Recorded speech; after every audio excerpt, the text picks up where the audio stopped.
Baik, selamat sore. Perkenalkan, nama saya Christianus Tibu dengan NIM 162 303 0033. Saya dari jurusan Sosiologi, Fakultas Ilmu Sosial dan Politik. Tujuan dari pembuatan video ini yaitu demi pemenuhan dari tugas mata kuliah yang diasuh oleh Bapak Klasarus Jahamat Esos MA. Pada kesempatan kali ini, saya akan mempresentasikan hasil review saya dari buku ke-8 dengan judul buku Teori Masyarakat Informasi. Pada awal 1990-an, ada beberapa advokasi demokrasi elektronik membuat klaim untuk mengadakan plebiscit tentang apa saja dengan kenyamanan dari terminal rumah. Namun, komentar tentang perluasan demokrasi dan penguatan telah meningkat dengan cepat sejak milenium. Pada saat yang sama, seperti itu menjadi lebih terukur dan arus utama. Hibah, penelitian, dan jurnal serius sekarang tersedia bagi mereka yang mungkin memeriksa konsekuensi politik dan apa partisipasi mungkin ditawarkan oleh internet melalui blog, oleh informasi pemerintah motion tersedia secara online atau melalui Twitter. Buku saya yang sedang berlangsung bertujuan untuk menantang pernyataan teknosentris, moderat sebagai serta ekstrim atas dasar penyederhanaan berlebihan, sering angan-angan, dan mulai dari posisi salah kepala serta mengabaikan bukti apa yang sebenarnya terjadi. Theories of the Information Society edisi pertama diantaranya dirancang pada awal 1990-an mengatur tentang klaim terkait bahwa dunia baru muncul sebagian besar di belakang terobosan teknologi. Ini ditetapkan menjadi ekonomi tanpa bobot baru, dunia datar yang akan menjungkir balikan cara berperilaku terpuji. Sebuah zaman di mana berpikir cerdas menyatu dengan muncul masyarakat informasi. Edisi 2 dan 3 terus terlibat klaim serupa untuk dampak teknologi karena tampaknya klaim seperti itu untuk teknologi efek tidak bisa diredam. Sungguh luar biasa bagi saya bahwa dasar-dasar argumen yang dikemukakan oleh informasi pemikir masyarakat, betapapun mereka ditolak, terus kembali. Itu dulu revolusi mikroelektronika yang dikatakan membawa informasi agenda lain muncul, yang prihatin tentang internet yang berkembang pesat tersedia selama tahun 1990-an. Ini difokuskan pada jalan raya informasi super dan masyarakat dunia maya yang sering dibawa oleh teknologi informasi dan komunikasi atau TIK. Topik hangatnya adalah demokrasi elektronik, hubungan virtual, interaktif, personalisasi, cyborg, dan komunitas online. Banyak komentar disita di kecepatan dan keserbagunaan media baru untuk membangkitkan prospek transformasi radikal dalam apa yang mungkin kita lakukan. Demikianlah saat tsunami menyelimuti sebagian besar wilayah selatan Asia Timur pada 26 Desember 2004. Telepon mati, tetapi email dan interjaringan dengan cepat menjadi sarana untuk mencari yang hilang.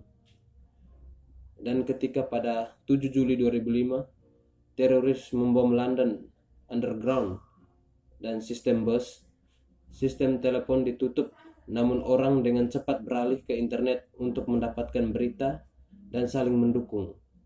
Sedangkan fasilitas fotografi di banyak ponsel tradisional tergusur media untuk memberikan gambaran yang jelas tentang kehancuran yang segera terjadi. Baru-baru ini terjadi ledakan minat terhadap media sosial, label penampungan semua untuk hal-hal seperti blog, jejaring sosial, wiki, dan forum internet di mana pengguna dapat mengkonsumsi dan menghasilkan informasi atau mengarah ke penemuan dari prosumer neologisme. Meningkatkan ketersediaan komunikasi komputer teknologi diakses oleh program yang mudah digunakan telah menghasilkan ramalan yang berani membahas tentang potensi cross-searching. Gagasan bahwa di mana saja, kapan saja, teknologi selalu terhubung memiliki potensi untuk menyatukan sebelumnya orang yang terisolasi, berarti bagi sebagian orang akan terjadi transformasi radikal. Pola investasi atau microfinancing, retail atau belanja online, bahkan keterlibatan politik di mana mereka yang pernah dicabut haknya diberdayakan.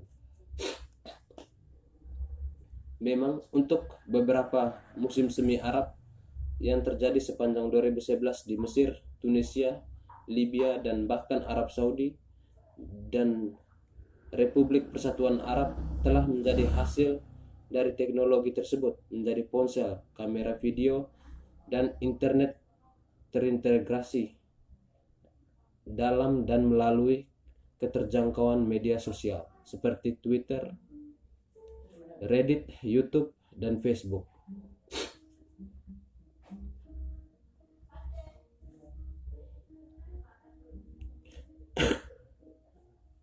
Namun, jika menyangkut ekonomi nasional sebagai lawan dari rumah keluarga perekonomian, jelas tidak seperti rumah tangga. Pelajaran yang diberikan dalam pengantar apapun kursus ekonomi, kurangi pengeluaran publik di sini. Misalnya, ini mengurangi banyak orang bekerja dengan efek tidak langsung yang serius, yang seringkali menyebabkan kerugian lebih lanjut pada pekerjaan yang pada gilirannya berarti pendapatan pajak menghilang, biaya kesejahteraan meningkat, dan hutang nasional bertambah. Seseorang dengan mudah mengembangkan spiral ke bawah yang ganas sebelum justru karena perekonomian yang lebih luas tidak seperti rumah tangga seseorang. Tidak perlu dididik dalam ekonomi Keynesian untuk menghargai di sini bahwa alasan praktis ada membatasi teori yang dapat mengungkapkan dan ke arah mana ia dapat menyajikan kebijakan alternatif. Tujuan mendekati informasi dan titik awal alternatif yaitu teori sosial kontemporer atau setidaknya yang dikombinasikan dengan bukti empiris Dance adalah untuk menunjukkan bahwa dampak sosial mendekati informasi sangat sederhana dan menyesatkan secara positif bagi mereka yang ingin tahan apa yang sedang terjadi dan apa yang paling mungkin terjadi di masa depan. Lain tujuan adalah untuk menunjukkan bahwa teori sosial dikombinasikan dengan bukti empiris adalah lebih kaya dan karenanya pada akhirnya lebih praktis dan berguna. Cara memahami dan menjelaskan tren terkini dalam domain informasi. Sedangkan sebagian besar pemikir yang saya teliti dalam buku ini membahas alamat informatif tren secara langsung. Tidak semuanya melakukannya. Jadi sementara Daniel Bell dan Herbert skiller dengan cara mereka yang sangat berbeda. Dengan pengetahuan yang terpuji, mereka bersikeras lebih dari satu generasi bahwa masalah informasi dan komunikasi berada di jantung perubahan pasca perang.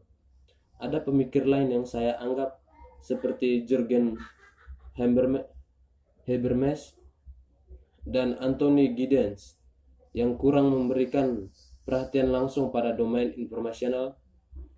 Saya segera mengatakan bahwa ini bukan karena mereka tidak ingin untuk berkontribusi pada pemahaman kita tentang informasi atau karena tidak menganggapnya penting, melainkan karena istilah perdebatan mereka berbeda dari fokus saya pada subjek informasi.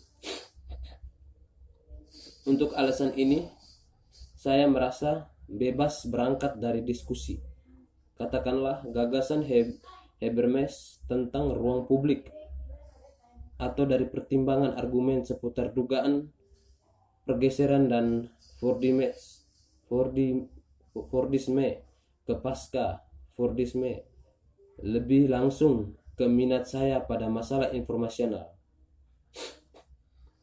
Karena saya tidak mencoba untuk memberikan eksposisi penuh dari teori-teori sosial tertentu, tetapi saya mencoba untuk memahami pentingnya domain informasi tentang alat terbaik untuk konsepsi teknologi berpusat pada serangkaian inovasi yang muncul sejak akhir tahun 1970-an. Teknologi baru adalah salah satu indikator yang baru yang paling terlihat dan karenanya sering dianggap sebagai sinyal kedatangan informasi masyarakat. Teknologi tertentu yang menyita perhatian komentator memiliki kedatangan informasi masyarakat. Teknologi tertentu yang menyita perhatian komentar memiliki bervariasi dan waktu ke waktu. Berbeda dengan yang sudah ketinggalan zaman, karena teknologi yang unggul, misalnya compact disc atau CD, sementara belakangan ini mengungkapkan bahwa orang lain sedang prematur dipuji sebagai yang break melalui teknologi, misalnya komputer mainframe. Ini termasuk kabel dan televisi satelit, permainan video, komputer pribadi atau PC, layanan informasi online, kejahatan, laptop, komunikasi, komputer ke komputer, World Wide Web, dan ponsel pintar. Saran yang biasa adalah sederhananya volume teknologi seperti itu, inovasi harus mengarah pada rekonstruksi dunia sosial karena dampaknya sangat dalam.